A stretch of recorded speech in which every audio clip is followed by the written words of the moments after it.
कि ईंट, पत्थर, दीवार, कवायद की रूह से क्या है, ये इसम जामिद है। इसम जामिद वो इसम होता है कि जो खुद तो किसी इसम से नहीं बना होता और ना ही उससे दूसरे इसम बनाए जा सकते हैं, उसको इसम जामिद कहा जाता है। जामिद जमा हुआ, रुका हुआ, ज़मीन जुम्बद बजुम्बद, वो रुका हुआ है और उससे कोई भी आगे लफ्ज़ नहीं बनाए जा सकते। सो इन अल्फाज को क्या नाम बोलेंगे, ये इसम जामिद है। निस्फ सदी कवायद की रूह से क्या है, निस्फ सदी, सदी बोलते हैं 100 साल को, यानी 50 साल, 2-4 बरस की बात नहीं, ये निस्फ सदी का किस्सा है।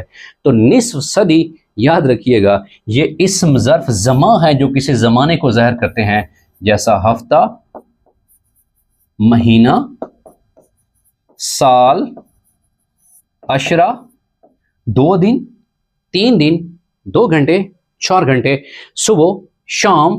तो ये सारे के सारे क्या कहलाते हैं, याद रखिएगा, ये इस्म ज़र्फ ज़मा कहलाते हैं। उसके बाद है कि अल्लामा राशिद उल खैरी ने ख़वातीन के लिए कौन सा रिसाला जारी किया था, जौहर निस्वा जारी किया था।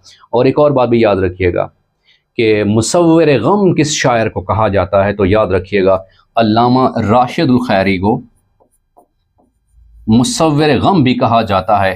गम की तस्वीर कशी करने वाला, कि गम की तस्वीर बयान करने वाला। मुझे और ज़िंदगी दे कि है दास्तां अधूरी, मुझे और ज़िंदगी दे कि है दास्तां अधूरी, मेरी मौत से ना होगी मेरे गम की तर्जुमानी। अल्लामा राशिद उल खैरी को कहा जाता है मुसव्विर गम कहा जाता है। शायर शबाब किसे कहा जाता है, शायर शबाब किस शायर को कहा जाता है, तो याद रखिएगा वो शायर कौन से हैं, जोश मली आबादी साहब हैं, वो अजीम शायर कि जिनको शायर शबाब कहा जाता है।